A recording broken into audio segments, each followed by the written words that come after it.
Hello friends, welcome to competition युग के इस चैनल में आपका स्वागत है। नाउन की सीरीज चैनल पे कंटिन्यू है। आप प्लेलिस्ट में जाके चेक करेंगे तो आपको नाउन से रिलेटेड बाकी के सारे वीडियोस आपको उसमें मिल जाएंगे, जिसमें कि हमने शुरुआत में नाउन का आइडेंटिफिकेशन पढ़ा था, उसके काइंड्स पढ़े थे, उसके रूल्स, टाइप्स, सब टाइप्स और ये सारी चीज़ें हम आप उस सेक्शन में देख सकते हैं। एक इंपॉर्टेंट रूल से आपको मिलवाने जा रहा हूँ इसी श्रृंखला में, नाउन को आगे बढ़ाते हुए आपको एक ऐसे इंपॉर्टेंट रूल से मिलवाने जा रहा हूँ जिसको लेकर के अक्सर करके बच्चे कंफ्यूज रहते हैं। वो है हाइफिनेटेड नाउन। हाइफिनेटेड नाउन एक ऐसा पॉइंट है जिसको लेके कंफ्यूजन क्रिएट होता है। नाउन समझ में तो इजीली आता है, जैसे हाइफन से रिलेटेड आप क्या समझते हो। जैसे आपने कोई चीज़ देखी, आपने देखा 200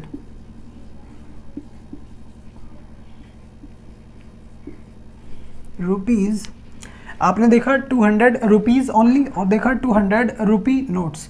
तो आपने देखा इसमें डिफरेंस क्या है। इसमें डिफरेंस एक हाइफन का ही तो है। इसमें एक डिफरेंस एक हाइफन का है। इस सेंटेंस में आप देखो तो 200 रुपीज़ ओनली, मतलब मेरे पास 200 रुपये हैं। मेरे पास कितने हैं? 200 रुपये हैं। एक बड़ा अमाउंट है, उसको हमने क्या किया, मेरे पास एक 200 रुपये है। चाहे वो कैसे भी हो सकते हैं, वो कैसे हो सकते हैं, या उसमें एक एक के सिक्के भी हो सकते हैं, 10-10 के नोट्स भी हो सकते हैं, 5-5 के नोट्स, कैसे भी करके। लेकिन मेरे पास जो सम टोटल अमाउंट है वो है 200 रुपये का। लेकिन इसमें क्या है, मेरे पास क्या है, 200 रुपी नोट्स, मतलब मेरे पास 200-200 के नोट्स हैं, मतलब मेरे पास 200-200 के नोट्स हैं।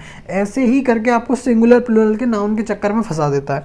फॉर एग्जाम्पल के लिए अगर मैं आपके सामने एक सेंटेंस लिखूँ, मैंने एग्जाम्पल लिखा, आई हैव 200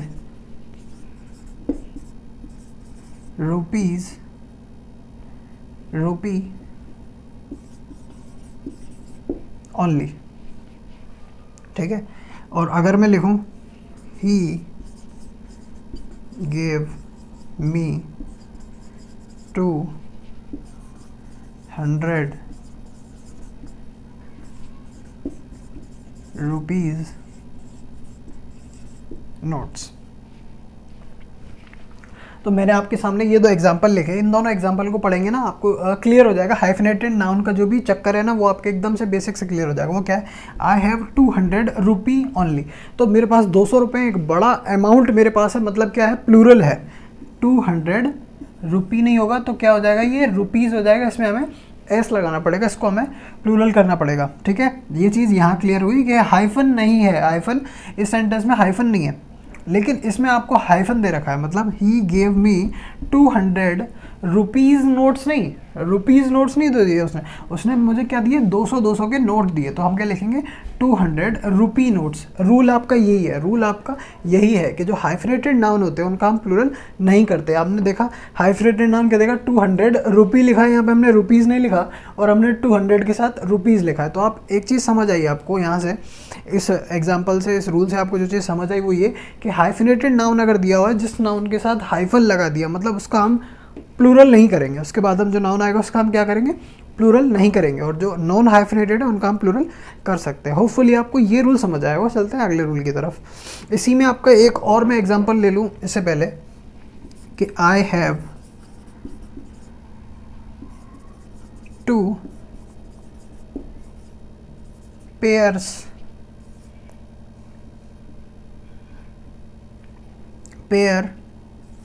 ऑफ शूज़। ये एग्जांपल हमने देखा, I have 2 pair of shoes. तो 2 आ गया तो पेयर नहीं आएगा, इसका क्या करना पड़ेगा, प्लूरल करना पड़ेगा। तो इसमें हमें एस लगाना पड़ेगा। तो I have 2 pairs of shoes. आया समझ में। इसके पहले आपको एक जो दिया हुआ है वो दिया हुआ है आपका डेफिनेट न्यूमरल, आपको दिया हुआ है। आपके नाउन से पहले आपको क्या दिया है, डेफिनेट न्यूमरल आपको दिया हुआ है। तो आप इसका क्या करेंगे, प्लूरल बनाएंगे, इसका प्लूरल करेंगे आप। आया समझ में आपको। जैसे कि ही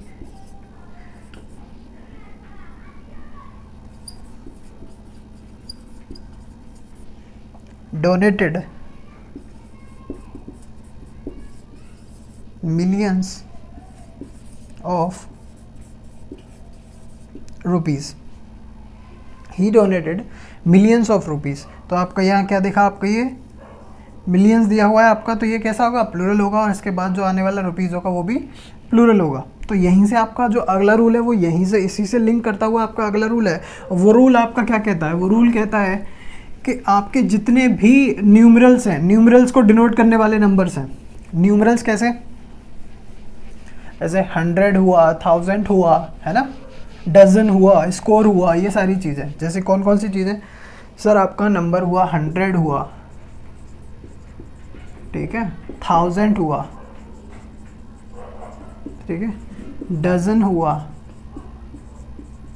स्कोर हुआ, मिलियन हुआ और बिलियन हुआ, ठीक है। आपकी ये जितने भी न्यूमरल्स हैं, न्यूमरल्स मतलब नंबर को डिनोट करने वाली ये जितनी भी चीज़ें हैं, ये क्या करती हैं? इनका क्या होता है सर? प्लूरल नहीं बनता। इनके पहले अगर आपको एक डेफिनेट न्यूमरल दिया हो तो इनका प्लूरल नहीं बनता। डेफिनेट न्यूमरल कैसे दिया हुआ कि आई हैव 500 रुपीज़, तो आई हैव 500 रुपीज़, तो हंड्रेड्स नहीं करेंगे, इसका हम क्या रखेंगे? इसको हम 100 ही रखेंगे। क्या रखेंगे? इसको हम 100 ही रखेंगे, इसको हम 100 रखेंगे, इसका हम प्लूरल नहीं करेंगे सर। जैसे कि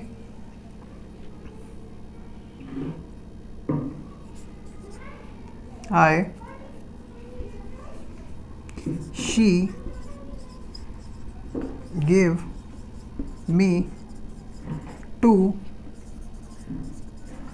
dozens eggs only। तो आपने ये सेंटेंस देखा, इस सेंटेंस में आपने क्या देखा?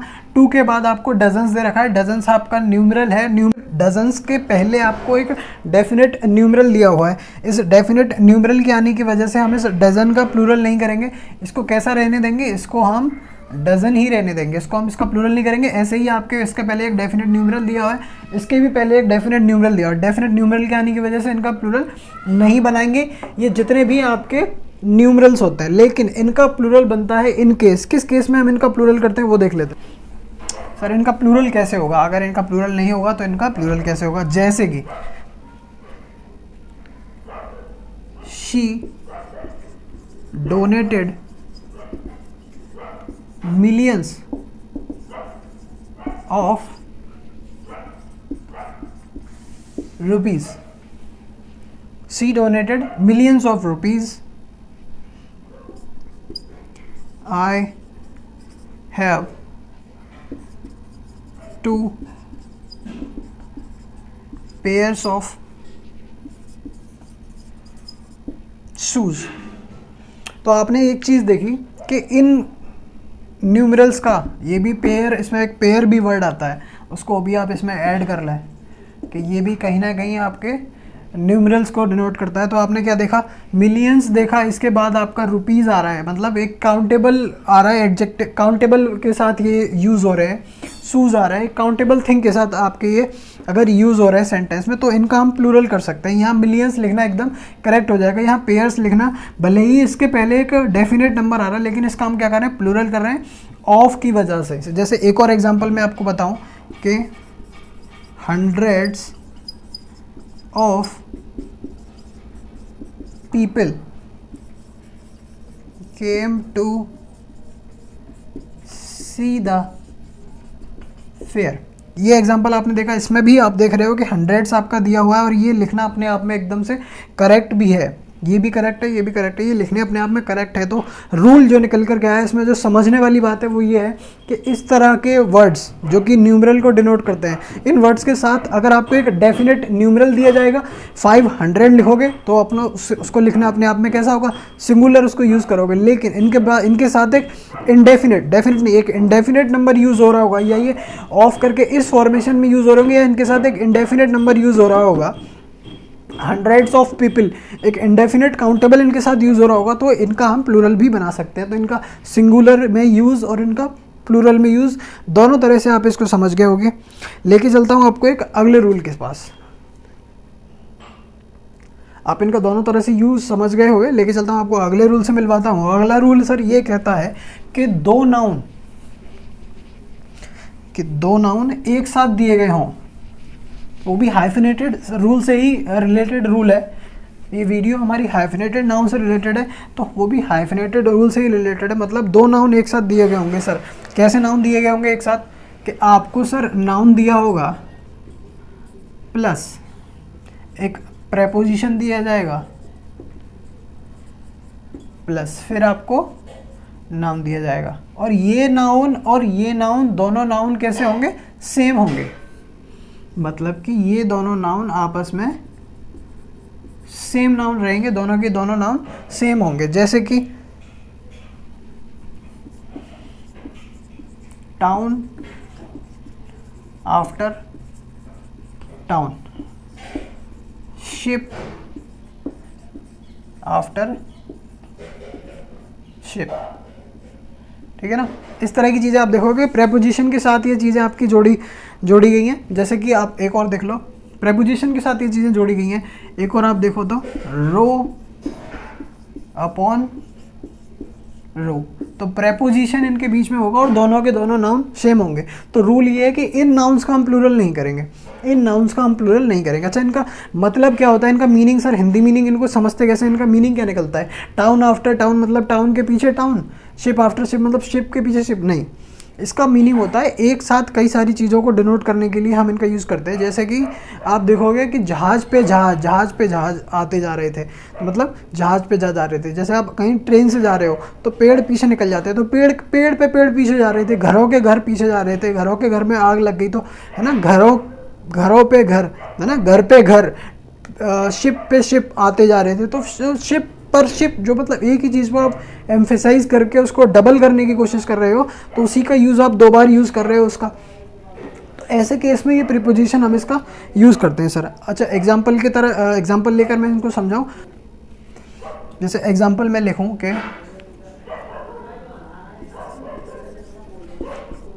Ship after ship are arriving. तो आपने एग्जांपल देखा ship after ship are arriving. और एक और एग्जांपल मैं आपको दिखाऊं तो row upon row of marble looks beautiful. Row upon row of marble looks beautiful, he enquired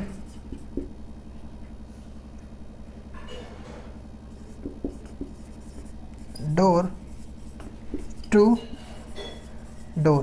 तो ये आपने देखा, ये सेंटेंसेस आपने देखा, मैंने बताया इनको एक सिंगुलर आइडेंटिटी की तरह यूज़ करते हैं, इनको एक सिंगुलर आइडेंटिटी की तरह यूज़ करते हैं। अगर इनको हम सिंगुलर यूज़ करते हैं और जिसका कि प्लूरल नहीं बनाते, जैसे कि टाउन्स आफ्टर टाउन्स, ये लिखना गलत हो जाएगा। जैसे कि शिप्स आफ्टर शिप्स, तो ये भी लिखना अपने आप में क्या हो जाएगा सर? गलत हो जाएगा। ये इस तरह से हम इनको नहीं लिखेंगे। सिंगुलर आइडेंटिटी, सिंगुलर नाउन की तरह इन्हें हम यूज़ करेंगे। तो इसके साथ सिंगुलर वर्ब भी तो आनी चाहिए सर, तो इसके साथ सिंगुलर वर्ब आनी चाहिए। तो यहाँ आर नहीं होगा, यहाँ इज हो जाएगा। तो हम यूज़ करेंगे ship after ship is arriving, row upon row of marble looks. Looks लिखा है वर्ब की फॉर्म के साथ, वर्ब की फर्स्ट फॉर्म के साथ एस यूज़ करते हैं तो सिंगुलर माना जाता है, तो ये सिंगुलर हो जाएगा। ही एनक्वायर्ड डोर टू डोर। तो इसका हम एक तो आप ये चीज़ ध्यान रखोगे कि एक सिंगल आइडेंटिटी की तरह यूज़ होगा, सिंगुलर नाउन की तरह यूज़ होगा, तो इसके साथ जो वर्ब आएगी वो सिंगुलर यूज़ होगी। दूसरा, इसको हम खुद भी प्लूरल यूज़ नहीं करेंगे, टाउन्स आफ्टर टाउन ही लिखेंगे, टाउन आफ्टर टाउन ही लिखेंगे। ये रूल आपको क्लियर हो गया होगा। होपफुली आपको हाइफिनेटेड रूल से, जो हाइफिनेटेड नाउन था उसके रूल्स क्लियर हो गए। हाइफिनेटेड नाउन से रिलेटेड हमने 3 चीज़ें पढ़ी। सबसे पहला, हाइफिनेटेड नाउन, जिस भी नाउन के साथ हाइफन लगा हो उसको हम प्लूरल नहीं बनाते। सेकंड, आपने रूल पढ़ा कि जो भी आपके न्यूमरल्स होते हैं, हंड्रेड्स, थाउजेंड्स, डजन्स, स्कोर बोलते हैं एक सेट ऑफ 20 के समूह को हम स्कोर बोलते हैं। पेयर बोला गया तो वो जोड़े को बोला जाता है। तो इस तरह की जो अगर आप चीज़ें देखोगे तो उनका सिंगुलर में भी यूज़ होता है और उनका प्लूरल में भी यूज़ होता है। और अगला आपको ये रूल हमने ये बताया कि नाउन प्लस नाउन, दोनों नाउन सेम होंगे और उनके प्रीपोजिशन के साथ यूज़ होगा। तो उनका हम क्या करेंगे सर, एक तो उसको सिंगुलर आइडेंटिटी की तरह यूज़ करेंगे, और उसको सिंगुलर आइडेंटिटी की तरह यूज़ करेंगे तो सर उसका हम क्या करेंगे, उसके साथ सिंगुलर नाउन, तो सिंगुलर वर्ब यूज़ होगी, और दूसरा खुद स्वयं वह नाउन प्लूरल में यूज़ नहीं होगा। मिलते हैं आपसे नाउन के इसी अगले वीडियो में। अगले वीडियो में हम बात करेंगे कई सारे ऐसे रूल्स के बारे में जो कि ऐसे ही एग्जाम्स में पूछे जाते हैं, ये प्रीवियस ईयर एग्जाम्स में पूछे गए क्वेश्चन ही थे। तो ऐसे ही most of the beautiful questions के साथ आपसे मैं मिलता हूँ। Till then stay connected, keep learning, thanks for watching the video.